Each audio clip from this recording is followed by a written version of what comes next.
का कारक है, कारण है, हेतु है, और आसुरी संपत्ति बंधन का कारण है। वर्तमान के लोग जिसे विकास मान रहे हैं या पूर्ण विकसित मान रहे हैं, जिसमें वर्ण संकरता बड़ी तेजी से बढ़ रही है, उस स्थिति में शंकरो नरकायैव कुलघ्नानां कुलस्य च, वर्ण धर्म आश्रम धर्म लुप्त हो रहे हैं। उस स्थिति में उस दिशा में इसमें लोग जा रहे हैं। अब तो भक्ति करने वाले लोग भी खुले मंचों पे कहने लग गए हैं कि कोई जात पात बिल्कुल मत मानो, वर्ण आश्रम मत मानो, आप केवल भक्त को देखो, उसी से संबंध जोड़ लो।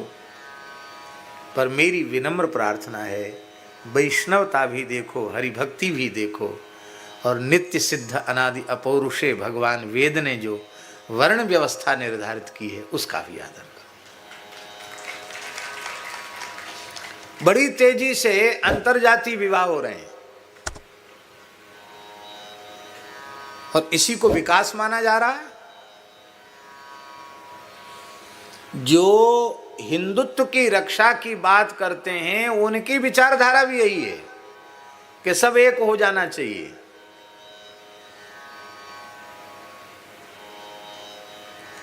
बहुत दुख की बात है।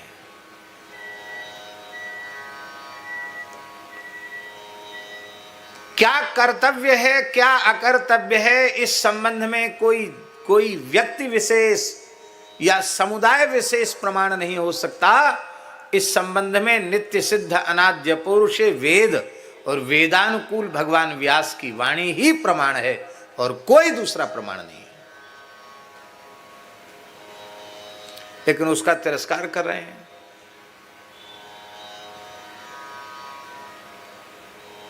उसका परिणाम क्या होगा जानते हैं?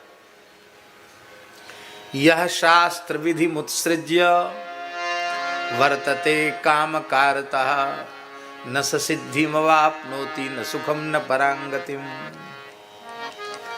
शास्त्र विधि का त्याग करके जो मनमाने तरीके से कुछ भी करेगा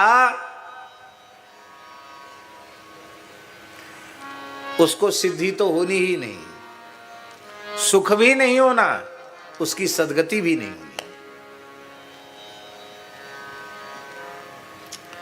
तो आप लोग सोच रहे होंगे अपने मन में कि आप जिसे विकास कहते हैं या विकासशीलता कहते हैं या जिसे विकसित राष्ट्र कहते हैं, आप मने हम लोगों का विचार, साधुओं का विचार, उस हमारा विचार नहीं, भगवान व्यास का विचार, कृष्ण द्वैपायन भगवान वेद व्यास का विचार। हमारा विचार मतलब व्यास जी का विचार। हमारा विचार भी तभी तक प्रमाण है, आदर की योग्य है, जब तक भगवान व्यास की वाणी से प्रमाणित है। उसके विरुद्ध है तो हमारी वाणी प्रमाण नहीं है।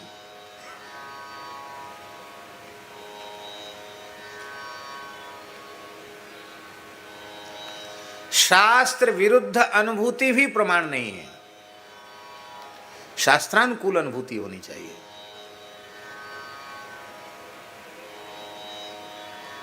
तो राम जी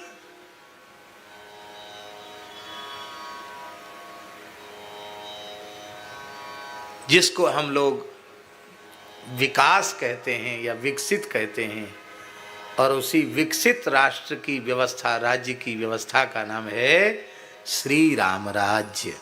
क्या नाम है?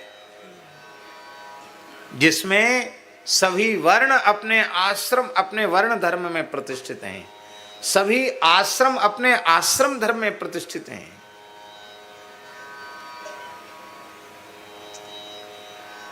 और वह कब होगा महाराज जी? वो तब होगा जब इस धरती पर गाय का रक्त गिरना बंद हो जाएगा, बंद हो जाएगा। फिर स्वच्छंद गोवंश विचरेगा, सुखी और निर्भयता पूर्वक श्वास प्रश्वास छोड़ेगा, उनका गोबर गोमूत्र गिरेगा, उनकी खुर से चरण रज से धरती पवित्र होगी, तो अपने आप सनातन धर्म अपने स्वरूप में प्रतिष्ठित होगा। जब सनातन धर्म अपने स्वरूप में प्रतिष्ठित होने लग जाएगा तो उसको हम विकास कहेंगे या विकासशीलता कहेंगे, और पूर्ण रूपेण जब प्रतिष्ठित हो जाएगा उसको हम कहेंगे विकसित भारत। और इस प्रकार का जो दैवी संपत्ति वाला विकास है वह वेद लक्षणा भारतीय देसी गाय ही कर सकती है, और कोई प्राणी नहीं कर सकता। कथा शुरू करने के बाद फिर कथा का ही प्रसंग ज्यादा होगा। अभी तो हमने केवल भूमिका मात्र में थोड़ी सी चर्चा की है। हमारे वृंदावन के एक संत भगवत धाम चले गए, पूज्य श्री बाबा नवेली शरण जी, बहुत अच्छे महात्मा थे। साधु पुरुष के जितने लक्षण शास्त्रों में कहे गए हैं, भगवत कृपा से वे सब उनमें प्रतिष्ठित थे। अनिकेत, अमानी, वैराग्यवान, प्रचार प्रसार से दूर रहने वाले, अपरिग्रही, सब कुछ उनमें लक्षण थे। उनमें बड़े अच्छे महापुरुष थे। उन्होंने एक बात बड़ी व्यथित होकर हमसे कही, वो बात हमें कई बार याद आ जाती है। उन्होंने व्यथित होकर कहा कि जिस वैदिक सनातन धर्म के मूल में गर्भाधान से लेकर अंत्येष्टि तक और अंत्येष्टि से लेकर सपिंडी कृत्य तक गाय है, गाय के बिना जहां किसी भी वैदिक कृत्य की कल्पना ही संभव नहीं है, किसी संस्कार की कल्पना संभव नहीं है, उस गाय के बारे में हिंदुओं को, भारतीयों को उसकी महिमा बतानी पड़ रही है, समझानी पड़ रही है। कहते मेरे लिए इससे अधिक पीड़ा की और कोई दूसरी बात नहीं है। बात ऐसी थी कि हमने उनसे एक बात कही। मैंने उनको कहा कि महाराज जी कई जगह पथमेड़ा महाराज जी आज्ञा करते हैं, तो उन्हीं के यहाँ से गो कथा लिखना शब्द आरंभ हुआ। तो लोग कहते गो भागवत कथा क्या होती है, गो कहाँ से इसमें घुसे आई। लोग पूछते हैं पूछने वाले कि हर जगह गाय की बात आप ले आते हो, कहाँ से आ गई। मैंने उनसे इस संबंध में जिज्ञासा की कि हम तो जो प्रेरणा होती है हम बोलते हैं, या आप इस संबंध में बताइए। तो उन्होंने कहा पूर्व काल में इस शब्द को कहने की आवश्यकता इसलिए नहीं थी कि स्वाभाविक रूप से गोभक्ति और गो उपासना के संस्कार सब में व्याप्त थे, पर आज ये दुर्भाग्य का समय है कि गाय की बात भारतीयों को समझानी पड़ रही है, बतानी पड़ रही है। ये सौभाग्य की बात नहीं है, ये प्रशंसा की बात नहीं, ये निंदा की बात है। और इतने अपरिग्रही थे बाबा, कुछ लेते नहीं किसी से, जबरदस्ती कोई कुछ भेंट आ गई तो उसके दो काम करते थे वो महाराज जी। एक काम तो वो करते थे कि कुछ होम्योपैथ की दवाई खरीद के, उनको ज्ञान था, तो जो भजनानंदी साधु हैं, दीन दुखी हैं, वो उनके पास जो आ जाए उसको दवाई दे देते थे। और फिर उससे जो बच जाए तो वो कभी सूरश्याम गौशाला, तो कभी जड़खोर गोधाम, और कभी पूज्य पथमेड़ा महाराज जी आए तो हमको दिया उन्होंने, ये महाराज जी को वहाँ दे देना। भले ही 1000-2000 रुपये क्यों ना हो, पर अपने पास नहीं रखते। कहते बस ये संत के लिए है और ये गाय के लिए है। हाँ जी। और अपने स्वयं ऐसे महापुरुष थे, उनका 20-22 साल पुराना हाथ का पंखा हमारे पास रखा है। कोई पंखा, सामान्य पंखा हाथ का 22 साल चल सकता है क्या? बोलो, नहीं चल सकता ना। पर वो फट जाता तो उसी में पुराना कपड़ा लगा के सिलाई कर लेते, उसी से अपना गुजारा करते। अपना कोई खर्चा ही नहीं था, 1 पैसे का खर्च नहीं था। कपड़ा भी फटा पुराना, ऐसा भी नहीं था कि वो संग्रह करके रखते हों। बहुत से लोग फटा पुराना पहनते हैं, ठेगरी चढ़ाते हैं, लेकिन वो संग्रह करके रखते, वो संग्रह भी नहीं रखते थे। नारायण भगवान की बड़ी कृपा है, इस बहाने हम लोगों को कृष्ण लीला चिंतन का अवसर मिलेगा। महाराज जी 10वां स्कंध चल रहा है, तो पिछली बार ऊखल बंधन लीला तक हुई थी। अब वहां से आगे की चर्चा इस बार 7 दिन होनी है। निष्काम भाव से यह आयोजन है, इसलिए सत्संग की प्रधानता है। उत्सव और अनुष्ठान और बाहरी तामझाम इसकी कोई जरूरत भी नहीं है और हमको बहुत ज्यादा प्रिय भी नहीं है, ये भी बात है। हाँ, वो भूल गए, याद दिला दिया इन्होंने। 5 दोहा रामचरितमानस का चल रहा है, तो 5 दोहा करके फिर कथा आरंभ होगी। और पूज्य महाराज जी को स्नान संध्या करना है, तो हम सोचते हैं कि 10-15 मिनट में 5 दोहा हो जाएंगे। उसके बाद महाराज जी स्नान संध्या के लिए प्रस्थान करेंगे। और आज बैठक भी है रात्रि में, और कल ही महाराज जी को प्रस्थान भी करना है, तो अत्यंत व्यस्त कार्यक्रम है। देखो, द्वारकाधीश जी का नाम लेती द्वारकाधीश जी के पुजारी जी आ गए। द्वारिकाधीश की जय जय श्री राधे। उनको यहाँ रखो, ठाकुर जी को यहाँ, सामने लोगों को दर्शन नहीं हो रहे हैं यहाँ। हाँ, बस। तो हम अब महाराज जी इस माला को उतार दें, भारी लग रही है थोड़ी। स्वामी जी इतनी बढ़िया प्रेम से बना के लाए तुलसी और गुलाब की, तो हमने कहा भाई थोड़ी देर धारण करें माला।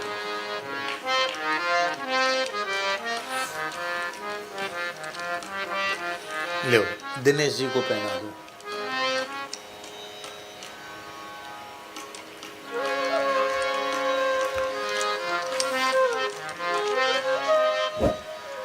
अयोध्या कांड चल रहा है। हाँ, एक बात और कह दें, महाराज जी हम सब पर कृपा करने, दर्शन देने तो आए ही हैं, और हम तो कहेंगे ही। आज महाराज जी की उपस्थिति में भी निवेदन कर रहे हैं, आप सब सूरत के गो भक्तों को झरा न्योता है।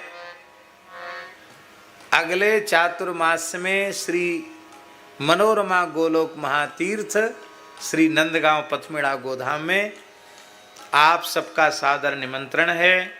रामचरितमानस का क्रमिक प्रवचन चल रहा है, उसमें भरत जी चित्रकूट तक पहुंच चुके हैं। यहाँ तक की चर्चा वृंदावन में 3 महीने की कथा में की। अब आगे की कथा में केवल भरत चरित्र ही नहीं, भगवान जहाँ तक आगे ले जाएंगे 2 महीने में, हो सकता है ठाकुर जी कृपा करें तो पूरी मानस जी ही पूरी हो जाए। तो बहुत सुंदर सौभाग्य का क्षण है कि हजारों गोवंश के बीच में अर्बुदारण्य की पवित्र उपत्यका में और पूज्य महाराज जी की सन्निधि में श्रावण भादों 2 महीने रहने का सौभाग्य मिलेगा। तो जो विशेष प्रवृत्ति में है उन्हें भी बीच बीच में समय निकालना चाहिए, और जो 60 पूरा कर चुके हैं और 60 से ऊपर चल रहे हैं, जितने भी ऊपर चल रहे हैं वो कोई बात नहीं, 60 से जो ऊपर चल रहे हैं वे किसी प्रवृत्ति में भी हों तो उनको प्रवृत्ति को प्रणाम करके वहाँ 2 महीना अखंड रह करके सत्संग करना चाहिए। दूसरा कोई व्रत उपवास भले ही उनसे न बने स्वास्थ्य को लेकर के, पर 2 महीने का सत्संग यदि एक जगह बैठकर करेंगे तो उससे बहुत लाभ मिलेगा, जीवन का बड़ा लाभ मिलेगा। और स्थल विशेष की बड़ी महिमा होती है, जहाँ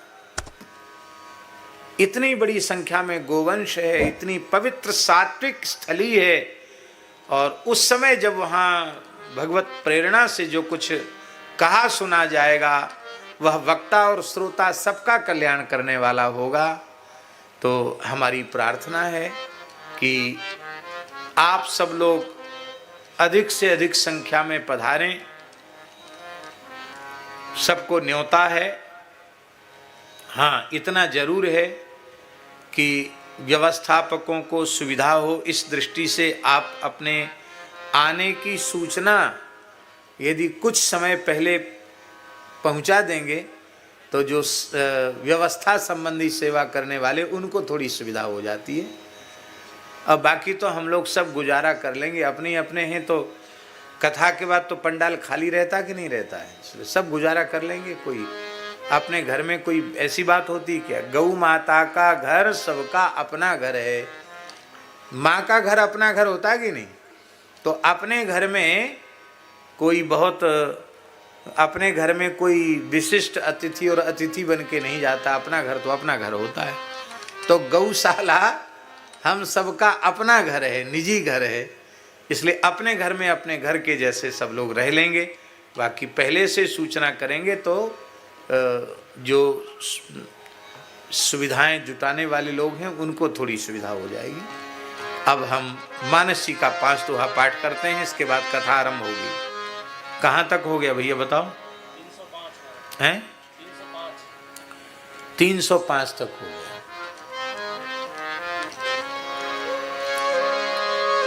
अयोध्या कांड दोहा संख्या 305 मोबाइल में भी निकल आती है रामायण, और नहीं तो यहाँ गीता प्रेस की दुकान लगी है। 7 दिन तो आपको 5-5 दोहा पाठ करना ही पड़ेगा। तो आप चाहें तो गीता प्रेस की दुकान से अपनी सुविधा के अनुसार गुटका लेकर के भी और पाठ कर सकते हैं। और जो लोग आधुनिक विज्ञान का उपयोग करना जानते हैं वो मोबाइल में भी निकाल करके पाठ कर सकते हैं। राज काज सब लाजपति, धर्म धरनि धन धाम, गुरु प्रभाव पालिहि सबहि, भल हो यही परिणाम। सहित समाज तुम्हार हमारा, घर बन गुरु प्रसाद रखवारा। मातु पिता गुरु स्वामी निदेशु, सकल धर्म धरनी धर शेषु। सो तुम करहु करावहु मोह, तात तरनी कुल पालक हो।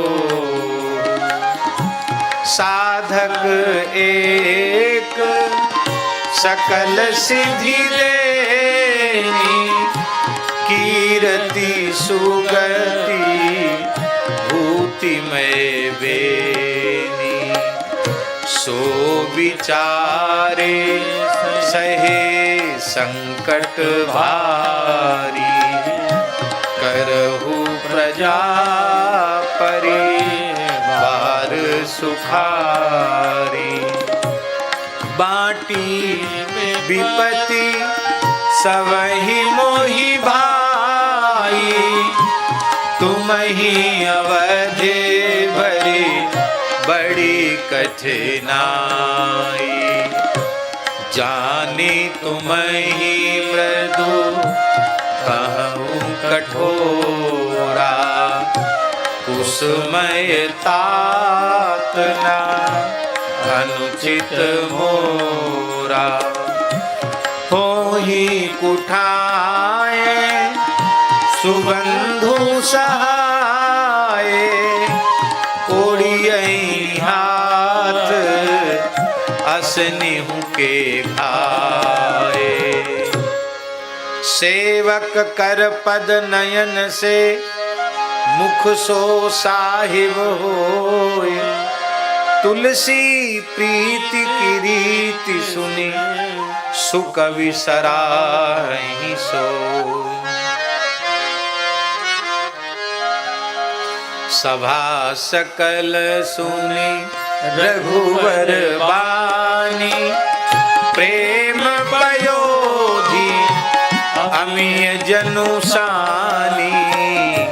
शिथिल समाज स्नेह समाधि देखी दशा चुप शारद साधी भरतहि भयो परम संतोषो सन्मुख स्वामी विमुख दुख दोषो मुख प्रसन्न मन मिटा विषादु भाजन गूंगे ही गिरा प्रसादु कीन सप्रेम प्रणाम बहोरी बोले पानी पंकरुह जोरी नाथ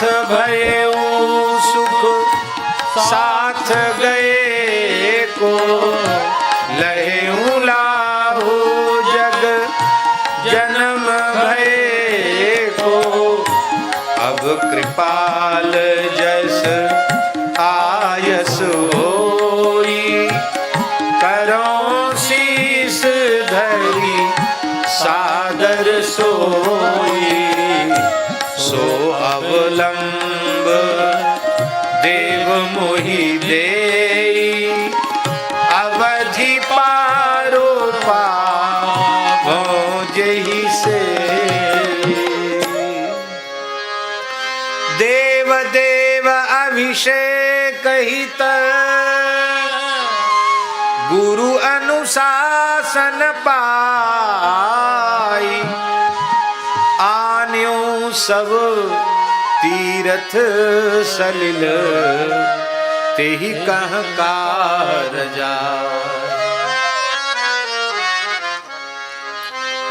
एक मनोरथ बड़ मन मानी सभय सकोच जात कही नाहि कहु तात प्रभु आयसु पाई बोले वाणी स्नेह सुहाई चित्रकूट सूची थल तीरथ बन खग मृग सर सरी निर्जर गिरी गण प्रभु पद अंकित अवनि विषेकी आयसु होई तो आवो देखी अवसि अत्रि आयुष सिर धरऊ तात विगत भय कानन चरऊ मुनि प्रसाद बनु मंगल दाता पावन परम सुहावन भ्राता ऋषि नायक जहाँ आयसु राख्यो तीरथ जल तलते सुनि प्रभु बचन भरत सुख पावा मुनि पद कमल मुदित सिर नावा मुनि पद कमल मुदित सिर नावा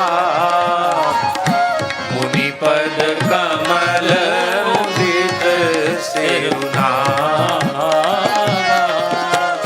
भरत राम संवाद सुनी सकल सुमंगल मूल सुर स्वारथी सराय कुल बरसत सुर तरु फूल धन्य भरत जय राम गुसाई कहत देव हर्षत बरियाई सुनि मिथिलेश सभा सब काऊ भरत बचन सुनि भयउ छाऊ भरत राम गुण ग्राम सनेहु पुलकित संसत राम विदेहु सेवक स्वामी सुभाव सुहावन प्रेम प्रेम अति पावन पावन मति अनुसार सराहन लागे सचिव सभासद सब अनुरागे सुनि सुनि राम भरत संवादु तू समाज ही हरस विषादु राम मातु दुख सुख समझानी, कई गुण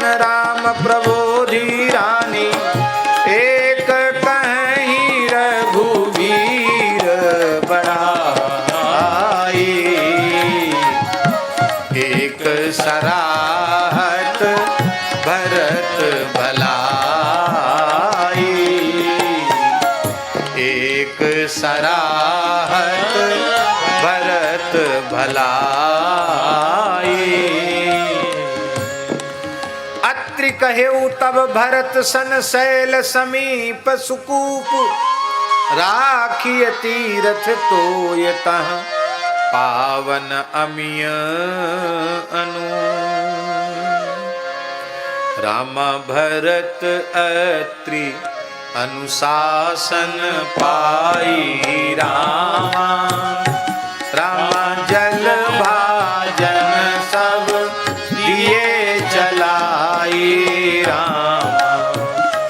रामा सानुज आप अत्रि मुनि साधु रामा, रामा सहित गए जहाँ कूप अगाधु रामा। रामा पावन पाथ पुण्य थल राखा रामा, रामा प्रमोदित प्रेम अत्रि अस भाखा रामा। राम तात अनादि सिद्ध थल एहु रामा, रामा लोभ्यहु काल विदित नहीं केहु रामा। रामा तब सेवकन सरस थल देखा रामा, रामा कील सुजल हित कूप विषेखा रामा।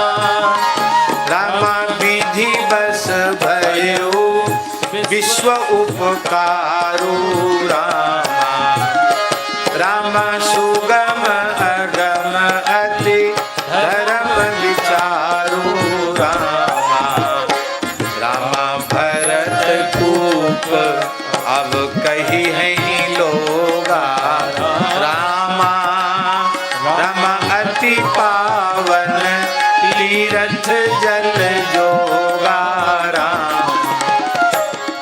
रामा प्रेम सनेम निमज्जत प्राणी रामा, ओ रामा होई यही विमल करम मनवानी रामा।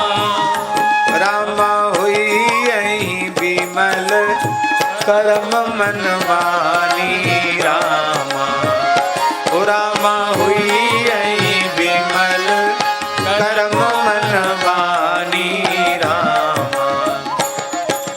कहत कूप महिमा सकल गए जहाँ रघुराय, अत्रि सुनायो रघुवरहि तीरथ पुण्य प्रभाव। श्री राम जय राम जय जय राम, श्री राम जय राम जय जय, श्री राम जय राम जय जय राम, श्री राम जय राम जय जय राम, श्री राम जय राम जय जय राम, श्री राम जय राम जय जय राम, श्री राम जय राम जय जय राम, श्री राम जय राम जय राम। श्री गौ माता की जय। पूज्य श्री महाराज जी की। भैया ये बंद कर लेना है, महाराज जी निकल लें, ये बंद कर लेना। बंद है, ठीक।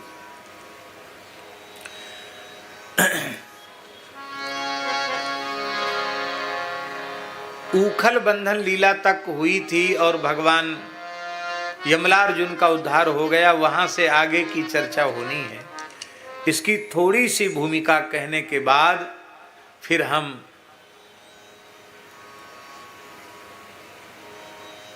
इसका आगे निरूपण करेंगे।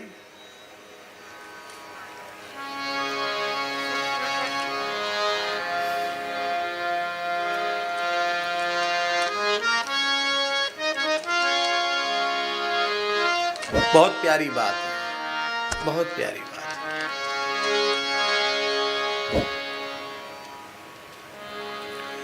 एक बात हम आपसे पूछना चाहते हैं, आप लोग उत्तर देना।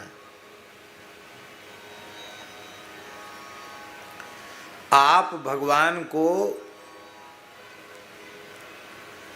बहुत दूर से अनुभव करना चाहते हैं कि कुछ दूर से अनुभव करना चाहते हैं, अथवा भगवान के साथ खेलना चाहते हैं? आप क्या चाहते हैं बताइए, सही सही बताओ। हैं? क्यों भाई, खेलना क्यों चाहते हो भगवान के साथ?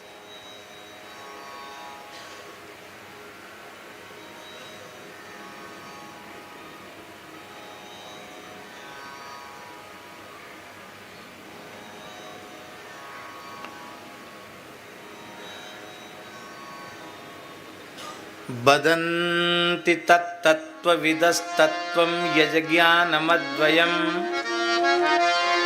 ब्रह्मेति परमात्मेति भगवानिति शब्दते।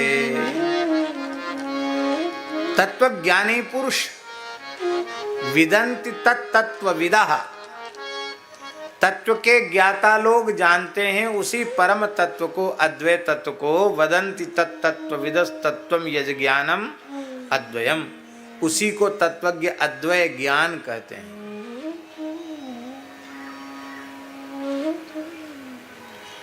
उसी अद्वय ज्ञान तत्व को ब्रह्म कहते हैं, उसी को परमात्मा कहते हैं और उसी को भगवान कहते हैं। ऐसा नहीं है कि ब्रह्म अलग है, परमात्मा अलग है और भगवान अलग है, ऐसा नहीं है। वही ब्रह्म है, वही परमात्मा है और वही भगवान है।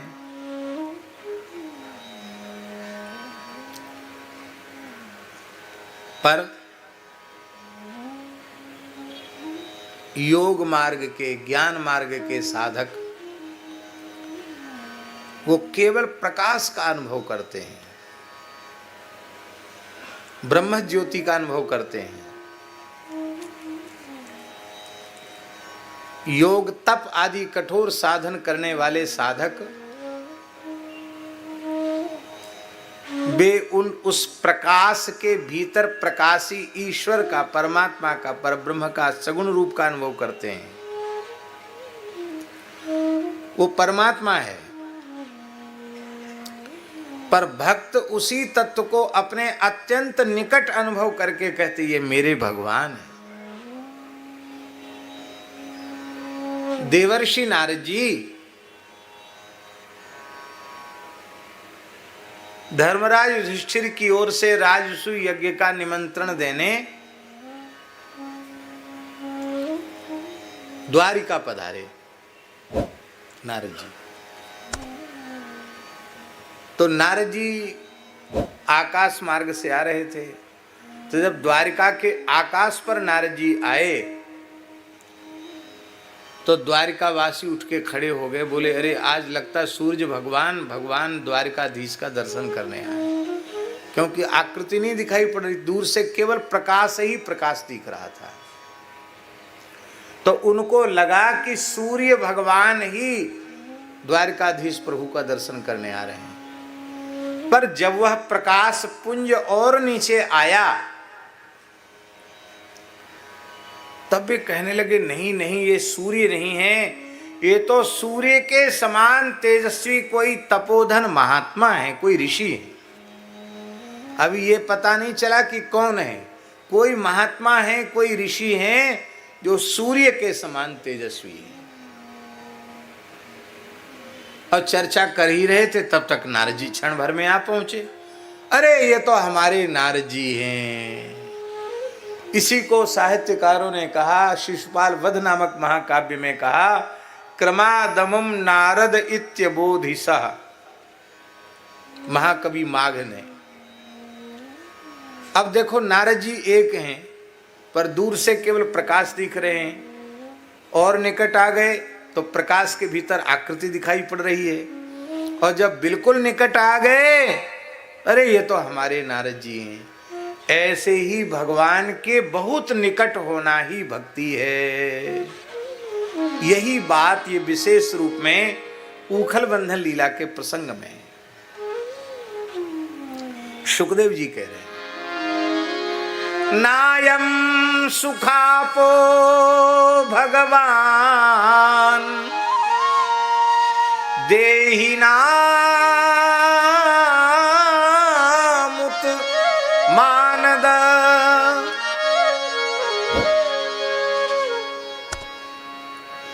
ज्ञानिनाम चात्मभूतानां यथा भक्तिमतां इह।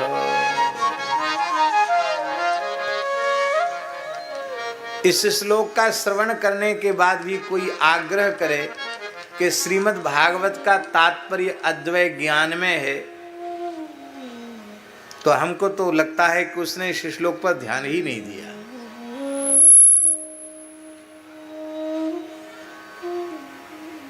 हाँ, क्या कहना।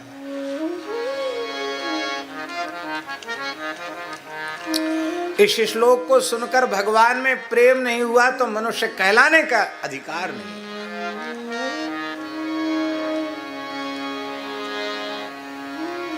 नायम सुखापो भगवान देहि नाम, देहवादियों के लिए